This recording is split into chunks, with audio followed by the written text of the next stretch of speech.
So what is frozen shoulder? Let's take a look. Frozen shoulder is also known as adhesive capsulitis, and there are two types. There is primary and secondary.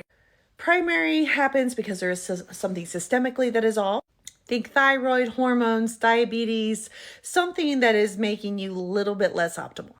Secondary means something else happened, like you tore your labrum, you tore your rotator cuff, you had a fall, and then maybe surgery, and your shoulder froze.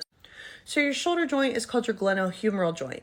And every joint that is a synovial joint, which means it has fluid on the inside, has a synovial capsule, a joint capsule. And I like to think of these capsules as like saran wrap around your joint. And if you know that ligaments are thickenings of this capsule, I think about that like saran wrap run around a couple more times at that joint.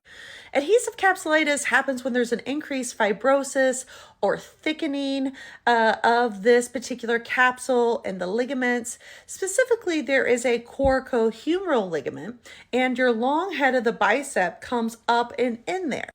So there is a fibrotic change. It literally tightens down. Now, fascia transmits pain to our brain faster than nerves.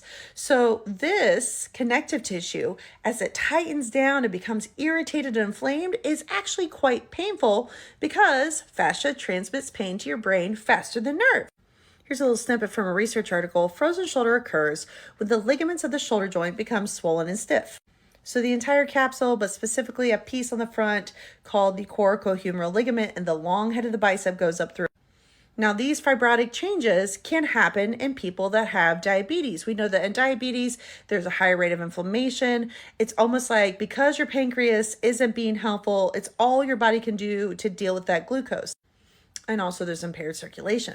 We also know that this happens when there is thyroid issues, insulin resistance, increased inflammation, and estrogen drops because estrogen helps keep things plump and flexible and decrease with inflammation. And so if you are a woman in perimenopause, menopause, as estrogen is going down, your ability to help your bone and connective tissue heal and grow and be normal is going bye-bye.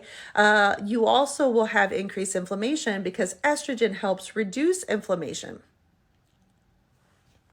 This is why frozen shoulder happens in women 45, 50, 55, 60. It's not exceptionally common after 60. Now, frozen shoulder can happen in men, but it happens in women more often than men. And the research is showing it is happening more and more in perimenopause and menopause women. And we're not sure why it's happening more now than ever before. Perhaps because 1 in 4 of us have a metabolic disease. And when you're systemically inflamed, your shoulder, for some odd reason, this specific kind of area takes a hit.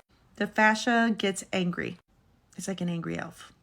So this is why if you have frozen shoulder, I talk about going to your primary care doc, getting your blood work checked, checking your hormones, checking your thyroid, checking your vitamin D, what's going on with your inflammation. And then we have to start a mobility routine to get you to move and lubricate that shoulder because movement is medicine. It's a multifactorial thing that has an eclectic treatment approach. You can check out my TikTok series if you want to learn more.